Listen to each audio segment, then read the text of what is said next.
Salut tout le monde, bienvenue à La Parole TV. Vraiment, je suis béni d'être avec vous aujourd'hui, de pouvoir lire la parole de Dieu en toute liberté, avec un cœur totalement ouvert au Saint-Esprit pour qu'il agisse à travers nos vies en toute simplicité, juste en prêchant la parole de Dieu, juste en annonçant sa parole, juste en lisant. Le Saint-Esprit peut te transformer, changer ta vie aujourd'hui par le nom de Jésus-Christ, son Fils de Dieu, ressuscité, Dieu venu sur terre en tant qu'homme, manifester sa gloire, manifester son amour, sa compassion pour l'humanité. Il a donné sa vie pour toi et pour moi, afin qu'on ne périsse point, afin qu'on ait la vie éternelle. À tous ceux et celles qui croient en son nom seront sauvés dans le nom de Jésus-Christ, pour qu'on ait enfin la vie éternelle, qu'on ait accès à l'éternité avec Jésus-Christ dans l'amour de Dieu. Si aujourd'hui tu as accepté Jésus, amen, lève la main, écris-moi un commentaire et vraiment ça va faire plaisir de t'écrire et de pouvoir t'aider à grandir dans les voies de Dieu. Amen.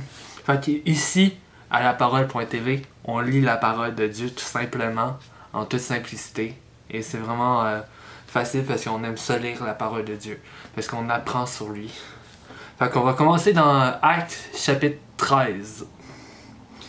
Il y avait dans l'église d'Antioche des prophètes et des enseignants, Barnabas, Simeon, appelé le Noir, Lucius le Cyrène, Manahem, qui avait été élevé avec Hérode, le Tétrarque, et Saul. Pendant qu'ils rendaient un culte au Seigneur et qu'ils jeûnaient, le Saint-Esprit dit, « Mettez-moi à part Barnabas et Saul pour la tâche à laquelle je les ai appelés. » Alors, après avoir jeûné, prié et posé les mains sur eux, ils les laissèrent partir. Amen. Ici, là, Barnabas et Paul et Saul sont appelés au ministère. Avant ça, il agissait. Oui, il faisait des miracles. Oui, il y avait des choses qui vraiment se passaient miraculeusement dans leur vie. Et ça, c'est pas juste à cause du ministère. Mais là, Dieu les appelle à œuvrer en plein temps dans la parole, au service de sa volonté. Et là, Dieu va vraiment les utiliser d'une façon incroyable à travers ce chapitre. Et on va aller voir qu'est-ce qui en suit par la suite. Au verset 4. Envoyés par le Saint-Esprit, Barnabas et Saul descendirent à Séleucie, d'où ils embarquèrent pour l'île de Chypre. Je pense que c'est Cypre. Arrivés à Salamine, ils annoncèrent la parole de Dieu dans les synagogues des Juifs. Il y avait aussi Jean pour aide. Tout de suite, ils annoncent la parole de Dieu dans les synagogues des Juifs. Ils allaient dans les synagogues, tout simplement, et allaient annoncer la parole de Dieu, qui est Jésus-Christ ressuscité. Verset 6. Ensuite, ils traversèrent toute l'île jusqu'à Paphos, où ils trouvèrent un magicien, un prétendu prophète juif appelé Bar-Jésus.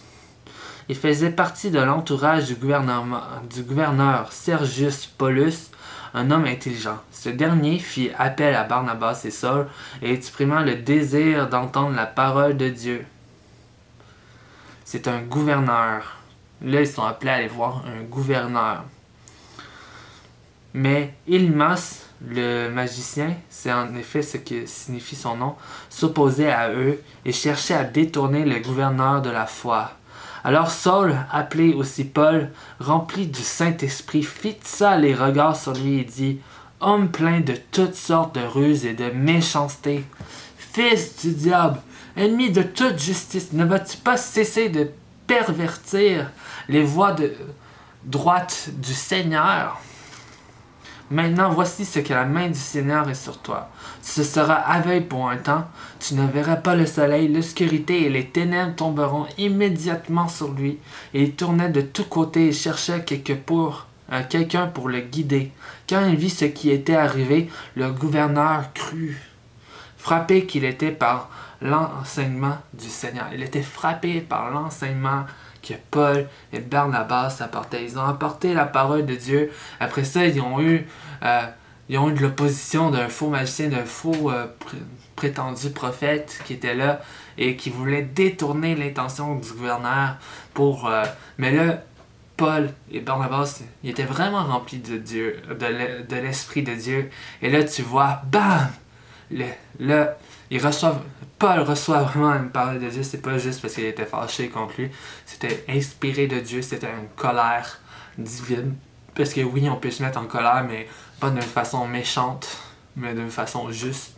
D'une façon avec le Saint-Esprit. Il faut être obéissant au Saint-Esprit. Des fois, on va être en colère pour la sainteté de Dieu, pour la gloire de Dieu. Et c'est pas une méchante colère, là. Vraiment, il faut pas se mettre en colère pour rien, puis proclamer des méchancetés sur tout le monde, puis dire que tu vas être aveugle, etc. C'est pas ça que Dieu veut. Il faut être attentif à l'Esprit de Dieu dans cette circonstance.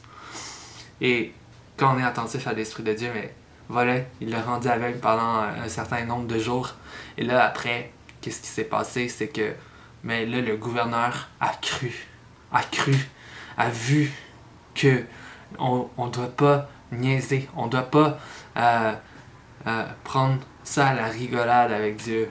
Non, on doit prendre Dieu au sérieux, pleinement sérieux. Dieu, c'est pas de la rigolade. Dieu, c'est un Dieu 3 fois 5, saint. Puis si on veut se moquer de lui, mais c'est eux qui vont finir par être derniers. Et ils vont être confrontés à leur aveuglement, comme ce faux magicien était aveuglé. Alors, au verset 13, Paul et ses compagnons embarquèrent à Paphos pour se rendre aux Perges en Pamphylie, mais Jean se sépara d'eux et retourna à Jérusalem. De Perges, ils poursuivirent leur route et arrivèrent à Antioche et à Pisidie et entrèrent dans la synagogue le jour du sabbat et s'assirent. Tout simplement, ils se sont assis. Verset 15. Après la lecture de la loi et des prophètes, les chefs de la synagogue leur firent dire « Frères, si vous avez quelques mots d'encouragement à adresser au peuple, parlez. » Ce qui est pertinent ici, c'est que les Juifs lisaient carrément les rouleaux de l'Ancien Testament entre eux durant la synagogue. Et je pense que l'Église... on doit s'inspirer de l'Église primitive, des Juifs aussi dans nos églises, et lire la parole de Dieu de plus en plus, afin qu'on soit transformé. Verset 16, Paul se leva, fit un signe de la main et dit « Israélites, vous qui craignez Dieu, écoutez, le Dieu de ce peuple, d'Israël, a choisi nos ancêtres. Il a fait grandir le peuple pendant son séjour en Égypte, et il en a fait sortir par sa puissance. Il les a supportés près de 40 ans dans le désert, et après avoir détruit 7 nations dans le pays des Cananéens, il leur accorda leur territoire comme propriété. Après cela, durant 450 ans environ, il leur a donné des juges jusqu'au prophète Samuel. Ils ont alors demandé un roi.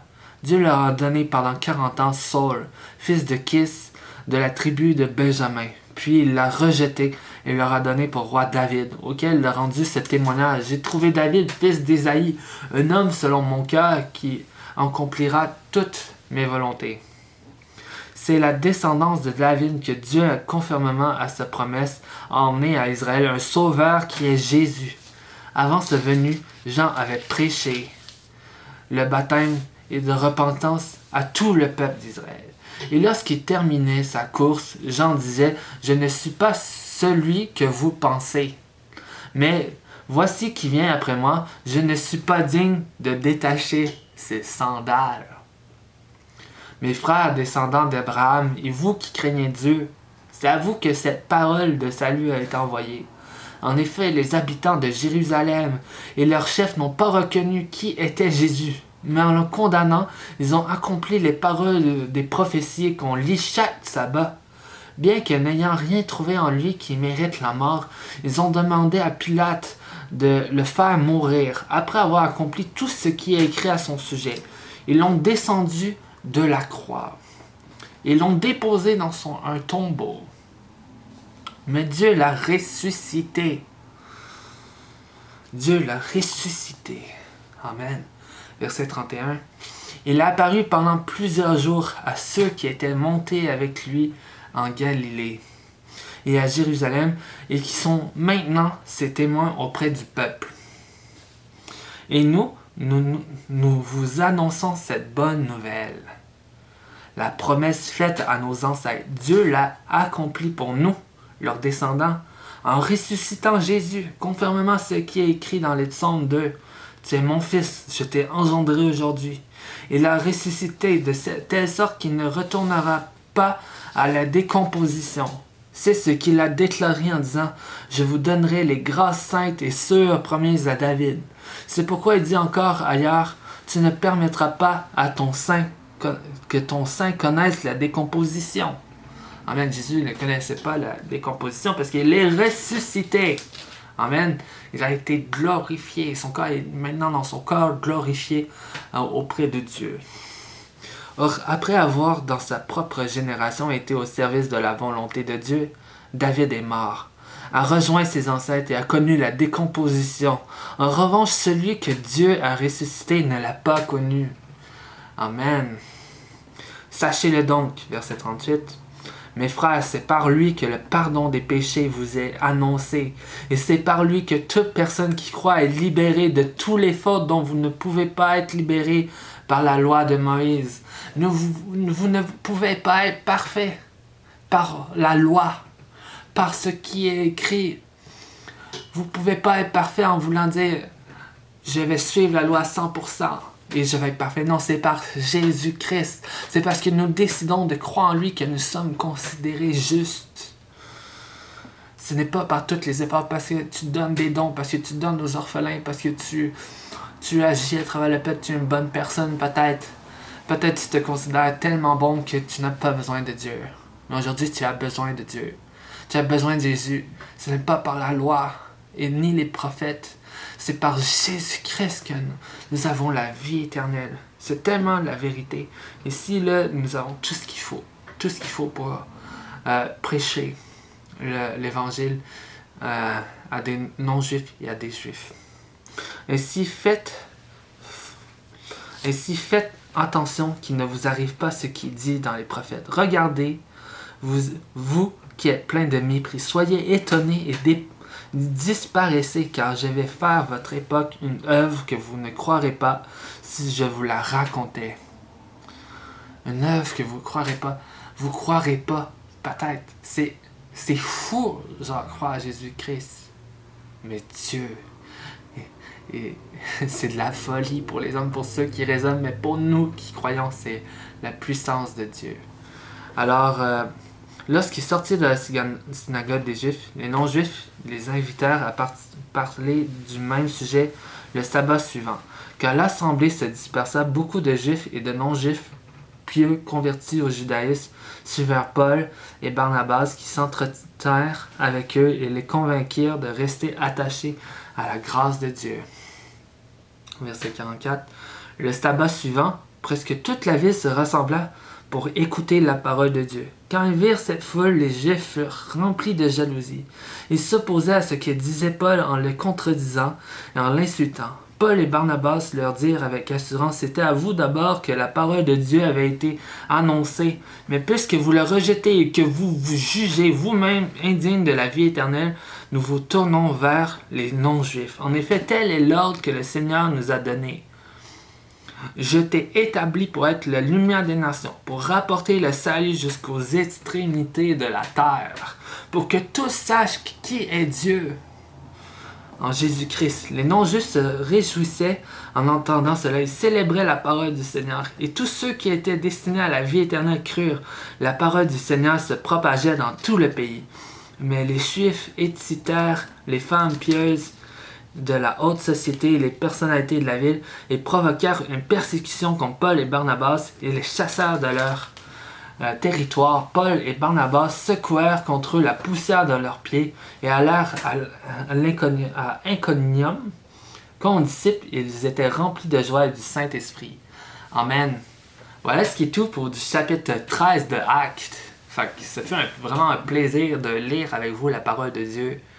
Et c'est nous maintenant, la foule qui croit en Jésus-Christ et que les Juifs sont jaloux parce qu'ils restent renfermés entre Juifs puis ils ne sont pas une lumière pour les nations. Oui, ils apportent encore la gloire de Dieu, ils ont encore l'alliance de Dieu, mais ils restent entre eux.